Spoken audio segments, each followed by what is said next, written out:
Glória a Deus. Aleluia. Quero convidar os irmãos a se colocar em pé para a leitura da palavra do Senhor e nós lermos o livro de Mateus, Evangelho de Mateus. Aleluia. Mateus 24, versículo 4 ao 14.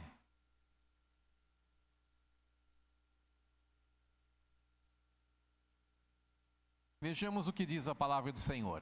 Jesus respondeu: tenham cuidado de que ninguém os engane. Pois muitos virão em meu nome dizendo eu sou o Cristo, e enganarão a muitos. Vocês ouvirão de guerras, falar de guerras e de rumores de guerras, mas não tenham medo. É necessário que tais coisas aconteçam, mas ainda não é o fim. Nação se levantará contra nação e reino contra reino. Haverá fome e terremotos em vários lugares. Tudo isso será o princípio de dores. Deixa eu ver até o 14. Então eles o entregarão para serem perseguidos e condenados à morte. E vocês serão odiados por todas as nações por causa do meu nome. Naquele tempo muitos me abandonarão, trairão e odiarão uns aos outros. E numerosos falsos profetas surgirão e enganarão a muitos. Por causa do aumento da iniquidade, o amor de muitos esfriará. Mas aquele que perseverar até o fim será salvo. E esse evangelho do reino será pregado em todo o mundo como testemunha a todas as nações, então virá o fim. Amém? Aleluia. Vamos orar. Pai Santo, oramos no nome do Senhor Jesus. Te entregamos também o nosso coração, os nossos ouvidos em tuas mãos e pedimos, fale conosco, meu Senhor. Pedimos que a tua palavra venha nessa noite tratar conosco aquilo que precisamos, para que o teu nome seja engrandecido, seja louvado, a tua igreja seja eficiente, abençoada, edificada, para que o teu reino prospere nessa terra, Senhor. Em nome do Senhor Jesus. Amém e amém. Glória a Deus. Amém. Pode se sentar, meus queridos.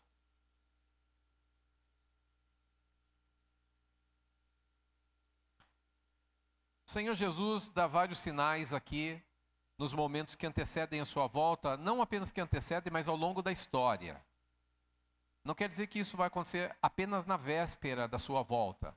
Mas ele está dizendo, olha, não ficará aqui pedra sobre pedra que não seja derrubada. Ele estava falando sobre a derrubada do templo no ano 70 depois de Cristo, ali em Jerusalém, quando foi derrubado o templo. E o templo até agora não foi levantado ainda. Então esse primeiro sinal, que nós não lemos aqui, mas Jesus mencionou, ele já ocorreu. E Jesus está falando, acautelai-vos, tenham cuidado, fiquem espertos. E o que ele fala? Que ninguém vos engane. Por quê?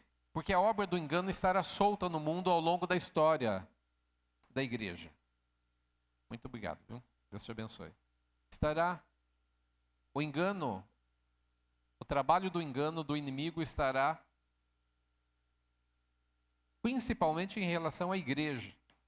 O mundo naturalmente já é enganado, mas aqui ele está falando para a igreja tomar cuidado para não ser enganado. E ele diz, por que ser enganado? Porque muitos virão em meu nome. Muitos virão em meu nome, ou no nome de Jesus, dizendo, eu sou o Cristo. Aqui eu estava pensando nesse versículo e estava vendo aparentemente uma contradição, porque se vier algum Cristo, ele normalmente não vai dizer, ó, eu vim porque Jesus me enviou, porque não tem sentido, Jesus me enviou e agora eu sou o Cristo. Mas é o que Jesus está dizendo, muitos virão em meu nome dizendo, eu sou o Cristo. Então esse eu sou o Cristo, meus queridos, pode ter tanto o significado da palavra como que é ungido, mas como aquele que traz a solução para problemas gigantescos da humanidade. E nesse sentido nós já tivemos muitas pessoas que propõem mudanças grandiosas, que propuseram situações, olha, olhem para mim porque agora, e quantas pessoas às vezes nós dizemos agora com essa pessoa, ou ao longo da história, se disse isso agora com este rei, agora com essa pessoa, agora com esse exército, agora com tal coisa, agora as coisas vão melhorar, agora vai acontecer. E foram colocadas muitas esperanças em muitas pessoas, porque elas estavam num papel de o iluminado, o Messias, o Cristo, aquele que traria a redenção, a salvação ou a resolução de problemas para a sociedade. Vocês vão ouvir também de guerras e rumores de guerra, e nós temos ouvido muitas guerras e rumores de guerra nos nossos dias. Nós estamos com muitas guerras acontecendo simultaneamente nesses mesmos dias que eu estou pregando. Muitas guerras. E eu estava vendo algumas guerras menores, elas não são noticiadas. Países contra países, reinos contra reinos, que estão acontecendo agora. Algumas delas são mais famosas, como a Rússia e a Ucrânia, algum tempo atrás, Israel e o Irã, mas algumas outras, alguns países estão em guerra até hoje, como Coreia do Sul e Coreia do Norte estão tecnicamente em guerra até agora. Eles ainda não assinaram nenhum acordo de paz e continuam em guerra. Eles não se atacam de uma certa forma, mas de outra sim, e uma pessoa não pode passar daqui para lá e nem de lá para cá, porque estão ainda em ambiente de guerra.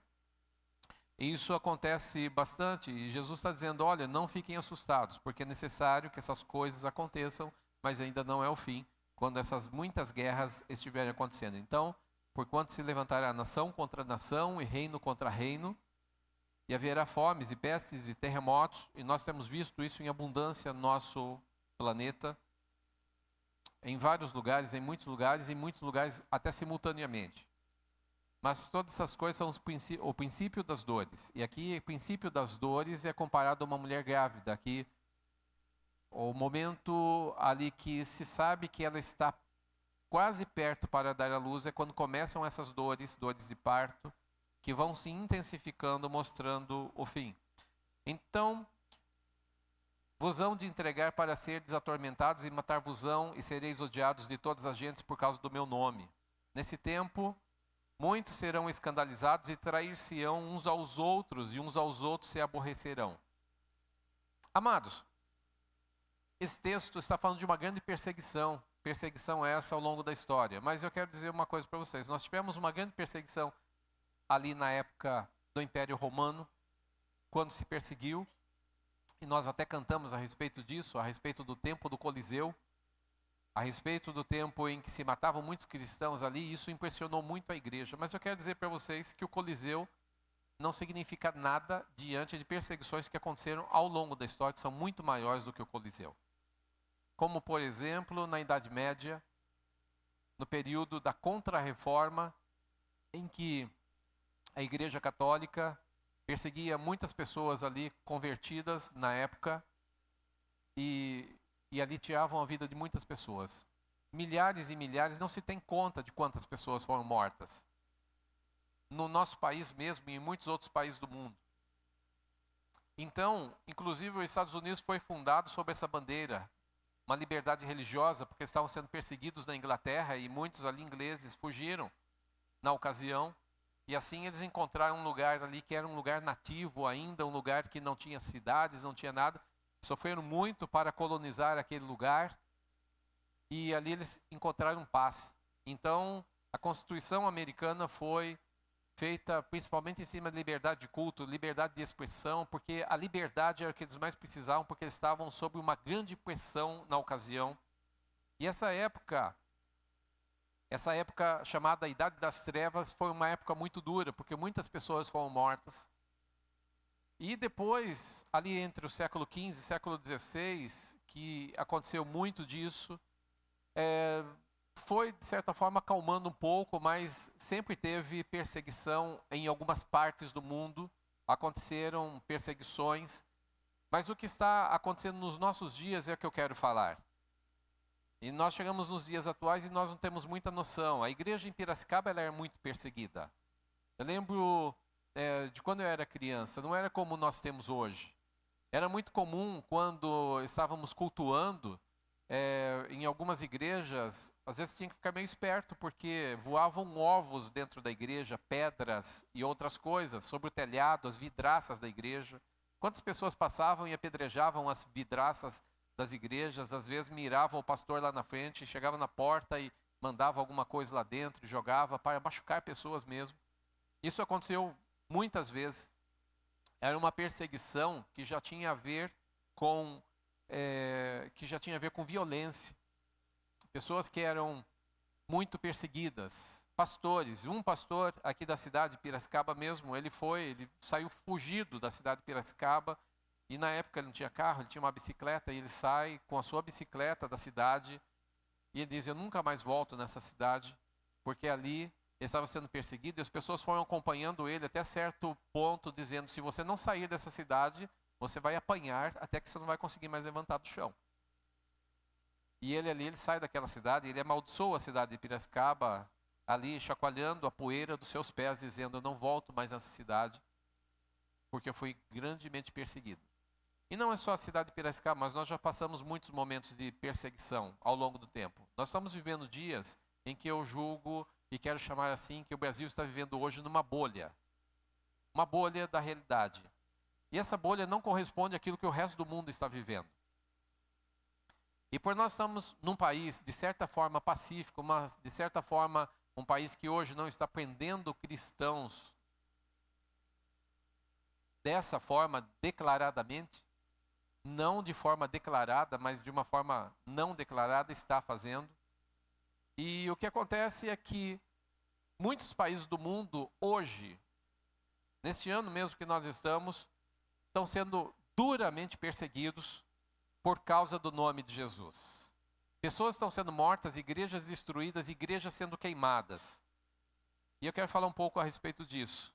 Porque às vezes nós temos uma noção do nosso país. Porque nós vivemos um país relativamente rico, nós vivemos um país relativamente com tranquilidade para culto, nós podemos levar a nossa Bíblia de um lugar para o outro, e nós podemos ficar tranquilos em relação ao nosso ambiente de culto. Eu tenho certeza que ninguém ficou preocupado ao longo do caminho, quando você estava vindo aqui, se um carro da polícia poderia parar você e te algemar e te levar preso porque você estava indo num culto.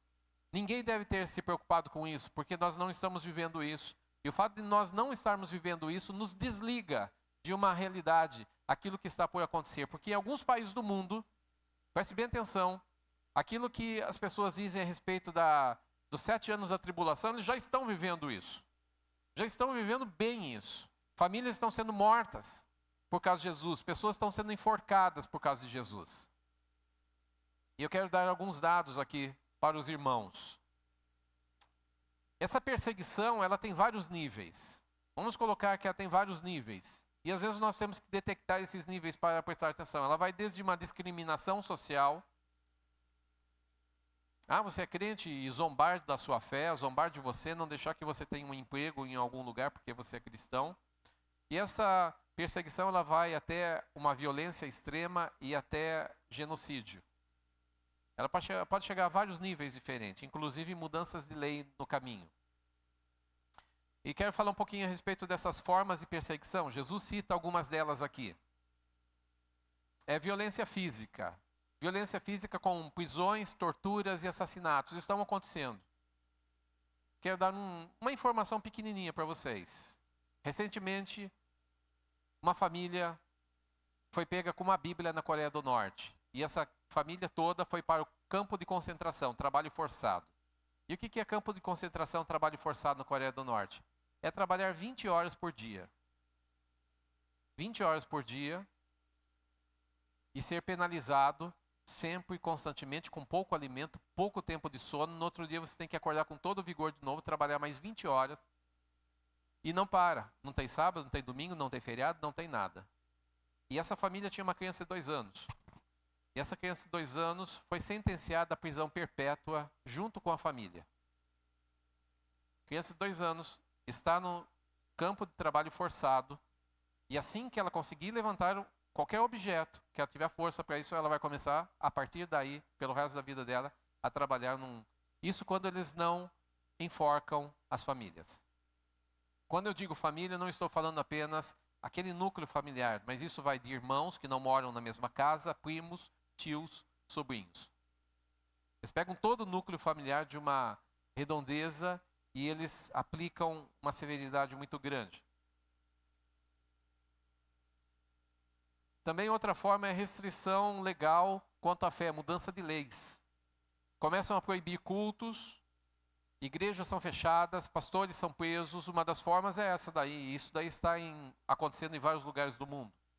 Inclusive na Venezuela, que é um dos países que nós ajudamos financeiramente. Pressão social e familiar. Muitas vezes a pressão ela não vem diretamente do governo, mas ela pode vir da família ou da sociedade em que a pessoa vive. Isso aí acontece com frequência. Alguém se converte, principalmente em países islâmicos, muçulmanos. O que acontece? Muitas vezes essa pessoa começa a sofrer pressão, ela começa a ser espancada, os bens dela, ela perde os bens, perde direito à herança, perde direito a morar na casa dos pais. Os próprios pais não a querem mais ali porque ela se converteu. Outra forma é a discriminação econômica e educacional. Alguns países mudam, de certa forma, as leis do país para fazer com que cristãos ganhem menos. Propositalmente, cristãos não vão poder ter alguns ofícios ou profissões ou cargos ou encargos que as deixem ganhando bem, mas às vezes ganhando muito mal. Alguns países, como o Paquistão, por exemplo, crianças cristãs não podem estudar em escola pública, nem em escola particular, não podem estudar. Então essas crianças crescem analfabetas de propósito para que elas não tenham ascensão no lugar onde estão. Outra coisa é conversão forçada sob o peso de punição ou até de morte. Em alguns lugares, meninas muito novas, queridos, são levadas por alguns grupos de perseguição, e eles chegam numa determinada casa, eles olham para uma menina de 7 anos de idade e dizem: essa menina vai ser a minha esposa. E eles levam essa menina e ali ela fica na casa, eles fazem um casamento arranjado ali, e a partir dali, então, aquela menina é forçada a ser muçulmana. Ela era cristã, não é mais a partir de agora. Agora você vai rezar o Alcorão, você vai ler isso e você vai ter que seguir a prática muçulmana. E aí então fica sendo esposa do fulano de tal. Meninos muitas vezes são chamados também para fazer parte de grupos terroristas. Em alguns lugares são capturados, sequestrados às suas casas, são levados também para ser a futura mão de obra nessa parte da expansão do Islã. E o que acontece é que eles são forçados a serem muçulmanos. Famílias precisam se converter ao islamismo, porque senão eles podem sofrer prisão perpétua ou até serem mortos. Citei algumas coisas, quero citar alguns países que isso tem acontecido. Síria e Iraque, por exemplo, ali o grupo ISIS domina esses países. E eles são responsáveis por execução de cristãos, expulsão de cristãos do país, de destruição de templos. Eles destroem templos naquele lugar, de repente, em algumas vilas, vilarejos, alguns lugares, tem uma igreja ali, tem um templo, eles descobrem que eles estão se reunindo, queimam-se casas, templos, matam pessoas, e outros, principalmente os que não são naturais do país, eles expulsam do país. Para não ter problema internacional, muitas vezes, alguns são penalizados até com a morte, mas outros casos eles expulsam do país. Irã. O Irã hoje está em evidência. O Irã, nessa revolução que está tendo ali no país, já se estima cerca de 40 mil pessoas mortas nesses dias da virada do ano para cá. Mas o que acontece é que o Irã normalmente, meus queridos, ele sempre perseguiu a igreja, muitas igrejas, e transformou em criminalização, ou seja, fez leis que tornaram crime ser cristão no país, principalmente a questão de evangelização. Quando as pessoas são de fora do país e elas moram ali, o que acontece é que eles até têm uma certa tolerância, dizendo: olha, fique com a sua fé para você, não evangelize ninguém, porque se nós pegarmos você evangelizando, você vai ser preso. E assim por diante, eles têm feito. Nigéria. A Nigéria é muito conhecida como um dos países mais violentos atualmente. Foram mortos mais de 200 cristãos dentro de um templo na Nigéria nesse ano que passou. Nós estamos vivendo um período de grande perseguição no século 21. Imagine que as pessoas estão ali no culto, meus queridos, alguém chega lá na frente do culto com as portas, fecham as portas da igreja, eles ateiam fogo dentro da igreja, e antes eles matam pessoas na metralhadora, e aí eles põem fogo em todo mundo, põem fogo no templo e nas pessoas. São todas elas ali incineradas dentro do templo. E eles estão fazendo isso não apenas em uma ocasião, mas estão fazendo isso com certa ocasião, deixando os cristãos com medo de se reunir na Nigéria. Assassinam e destroem igrejas. Arábia Saudita. A Arábia Saudita é um pouco mais tranquilo, mas os cultos públicos são proibidos. Os cultos são proibidos. Então, se eles pegam algum culto público na igreja, eles acabam fechando aquela igreja. Eritreia. Milhares de cristãos são presos sem nenhum julgamento nesses lugares. E simplesmente descobre-se que elas são cristãs, são presas. Coreia do Norte. Se tem um caso aí, mas a pena de morte é um dos pontos mais fortes, e campos de trabalho forçado da mesma forma. China.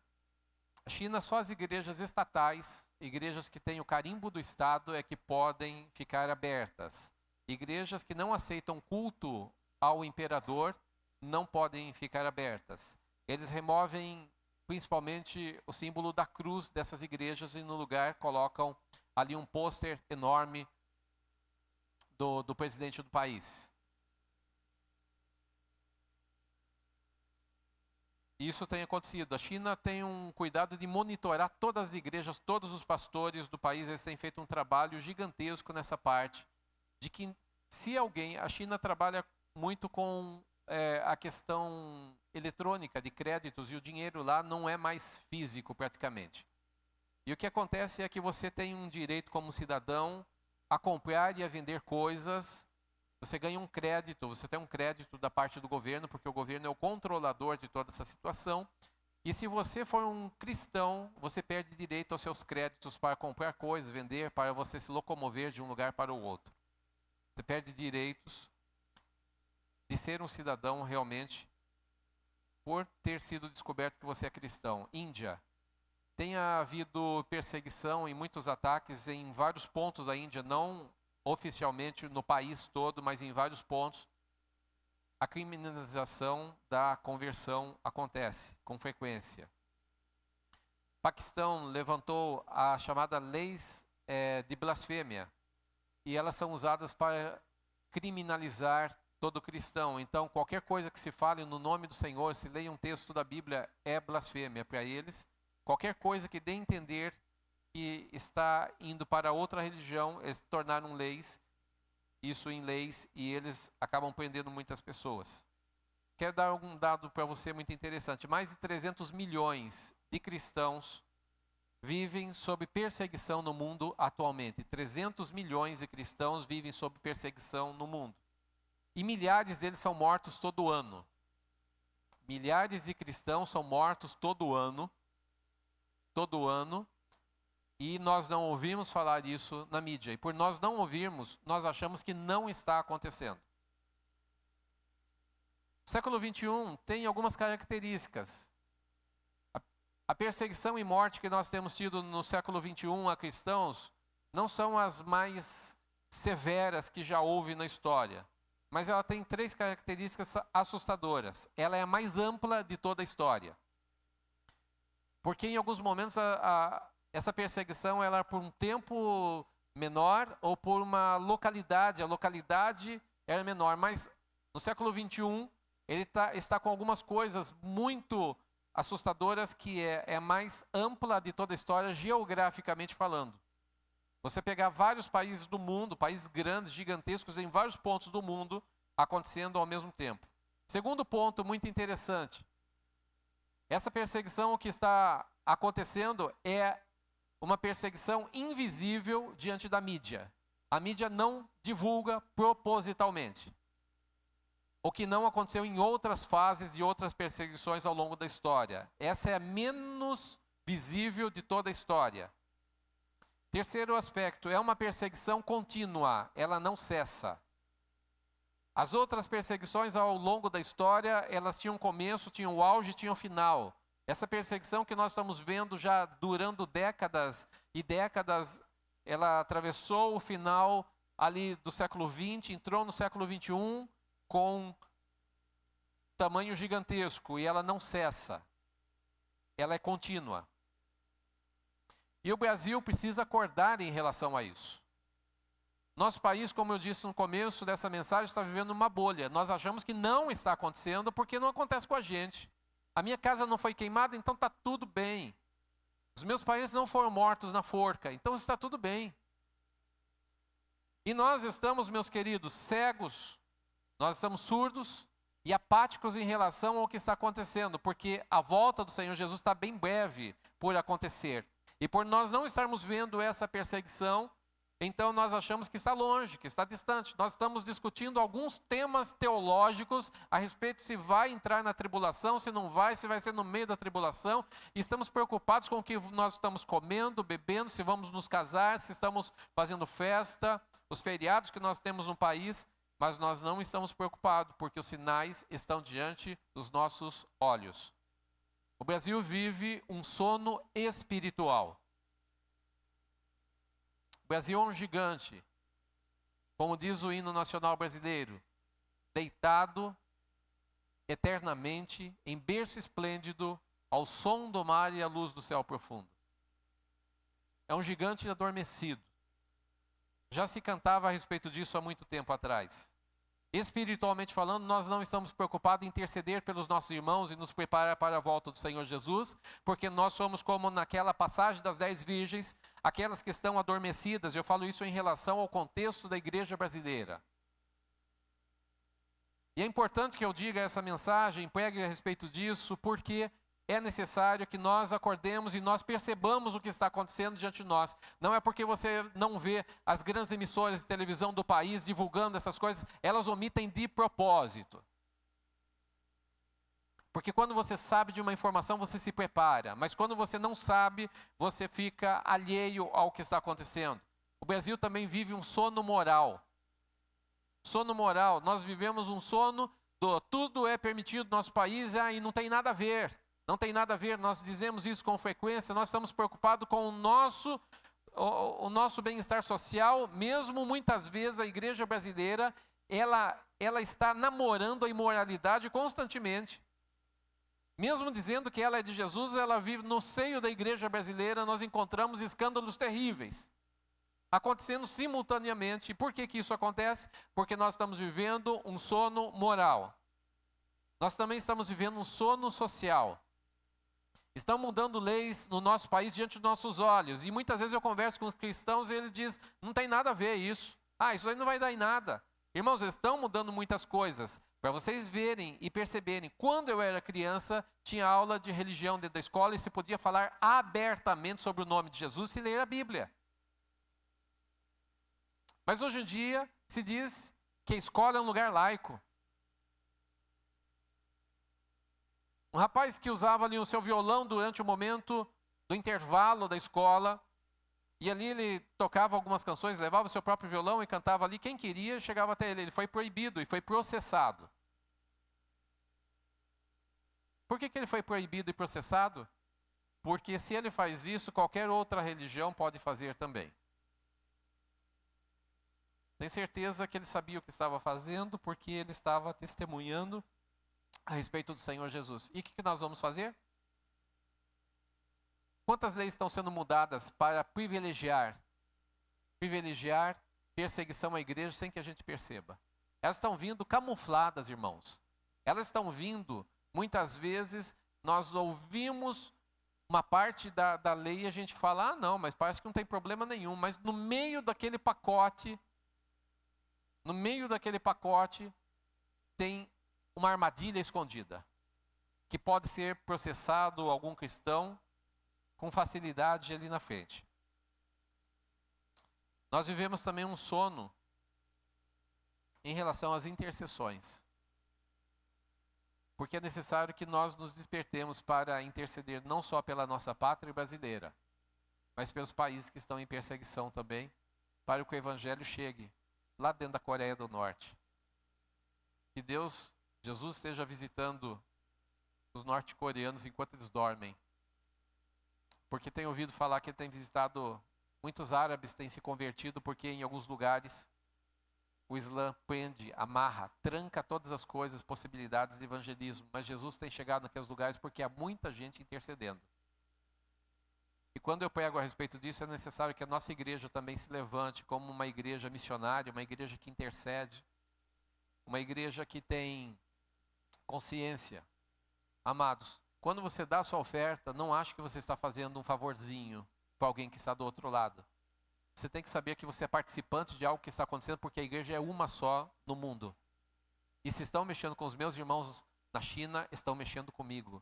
Se estão mexendo com os meus irmãos na Nigéria, estão mexendo comigo. Porque se isso não me incomoda, é porque o meu amor já se esfriou. E eu tenho que tomar cuidado, porque um dos vestígios de que muitos crentes podem muitas vezes estar adormecidos é quando o nosso amor se esfria devido ao aumento da iniquidade. As pessoas estão tão acostumadas em ver tantas coisas iníquas acontecendo que elas dizem, eu não vou nem ficar preocupado, porque senão eu não vivo mais. Eu sei que há problemas e que eu tenho que viver a minha vida, você tem que viver a sua vida realmente, mas só que algo a mais do que isso precisa ser feito. Nós precisamos realmente nos mobilizar em oração.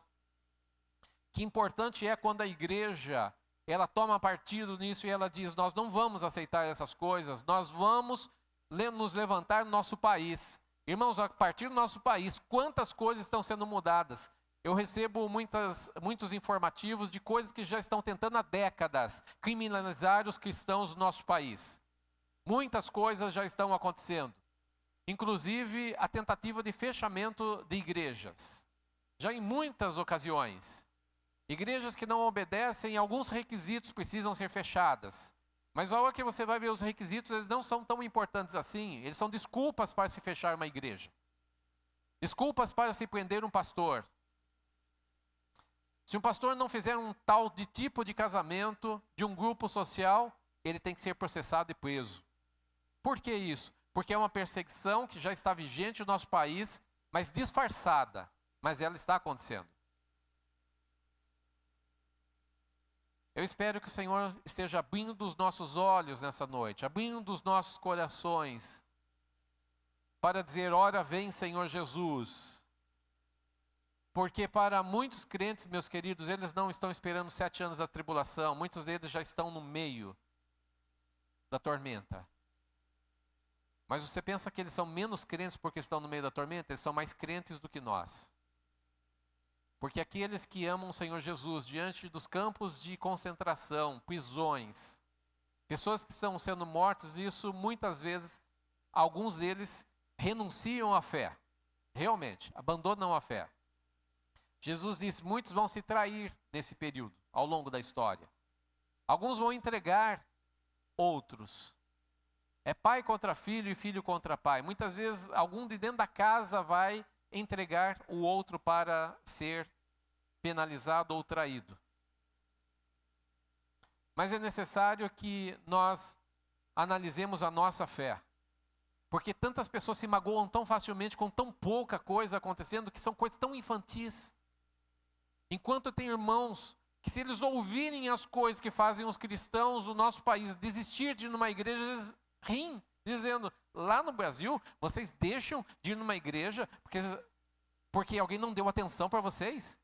Vocês sabem o que é viver cultuando dentro de uma floresta para não ser encontrado? Dentro de um cemitério? Eles vão falar isso para nós. Você sabe o que é ser açoitado? Você sabe o que é ser chicoteado e preso e ficar sem comida? Por causa do nome de Jesus, vocês estão preocupados com isso? Amados, nós temos que reavaliar a nossa fé, se realmente Jesus é Senhor da nossa vida. Se realmente nós queremos ir para o céu. E por que Deus deixou o Brasil numa ilha?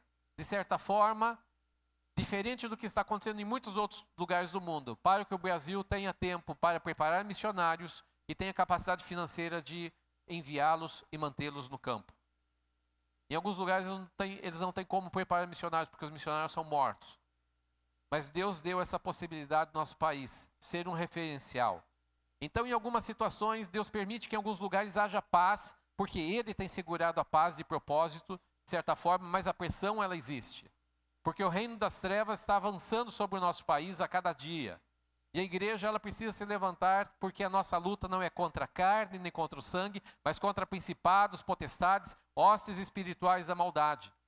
Quando nós lemos hostes espirituais da maldade, meus queridos, a palavra no grego é cosmocratores. Cosmos que fala sobre o universo e krator que fala sobre força. Era uma reunião, um conselho que se tinha em época de guerra para se analisar as fraquezas do inimigo e como se invadiria um outro país. Era uma cúpula, uma mesa redonda que se fazia com os conselheiros. E essas hostes espirituais da maldade, Paulo diz que ela existe tramando contra o nosso país, contra a nossa cidade, contra a igreja do nosso país. Vendo os pontos fracos da igreja para trazer mais escândalo e enfraquecimento no meio.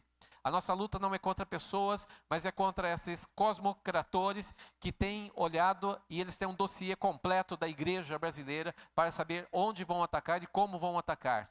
Mas graças a Deus que Deus tem levantado intercessores para contrabalancear essa guerra, para que realmente o nome do Senhor Jesus seja glorificado no meio de toda essa situação.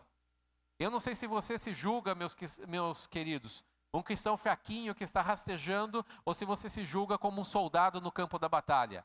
Mas se você não se julgar como um soldado, você está perdendo tempo, porque você não está entendendo a visão bíblica. Nós estamos no meio da batalha, quer você sinta que é assim ou não. E nós, como igreja do Senhor Jesus, nós precisamos nos levantar nessa geração. Nós precisamos nos levantar dizendo, eu estou sabendo o que está acontecendo. Eu estou sabendo o que está acontecendo e eu não aceito essas coisas. Porque a partir do momento que nós não temos conhecimento, nós não vamos reagir. Mas a partir do momento que o conhecimento vem pela palavra de Deus e pelas informações, algumas pequenas delas que eu estou passando nessa noite, então nós temos agora um compromisso de nos levantar e dizer, eu não aceito ficar de braços cruzados enquanto meus irmãos em Cristo estão morrendo, sendo criminalizados, presos, enforcados por causa do nome de Jesus. Talvez você me pergunte, o que nós podemos fazer? No mínimo, dos mínimos, começar nessa noite a orar e a dizer, Deus, nós pedimos que o Senhor esteja trazendo um grande avivamento sobre a Nigéria, grande avivamento sobre a Coreia do Norte, Irã e Iraque, que o Senhor esteja entrando nesses países. Se algum missionário tem dificuldade, Senhor, abre a porta. Nós precisamos orar porque a oração de um justo pode muito em seus efeitos. O outro ponto são as nossas ofertas. As nossas ofertas têm chegado ali na divisa Brasil e Venezuela, que é um dos países perseguidos, a Venezuela. A igreja brasileira tem sido um referencial missionário para outros lugares, mas a verdade é que o próprio pastor que nós ajudamos financeiramente, o pastor Bruno, ele foi expulso da casa dele por um desses movimentos sociais de esquerda do país. E ali entraram, invadiram sua casa e disseram, a partir de agora você não tem mais direito sobre essa casa. E ele foi expulso, simplesmente expulso, com ameaças de espancamento. E ele pegou a sua família rapidamente e conseguiu sair ali do país. Mas parte da nossa oferta está chegando dentro da Venezuela. Eu tenho acompanhado os sopões que eles têm feito toda semana, eles têm feito sopão e têm levado ali em hospitais. E já em Pacaraima, que é no Brasil, eles têm feito ali também, da mesma forma que dentro da Venezuela, eles têm feito também ali e atendido venezuelanos que saíram do país, foragidos de dentro da Venezuela.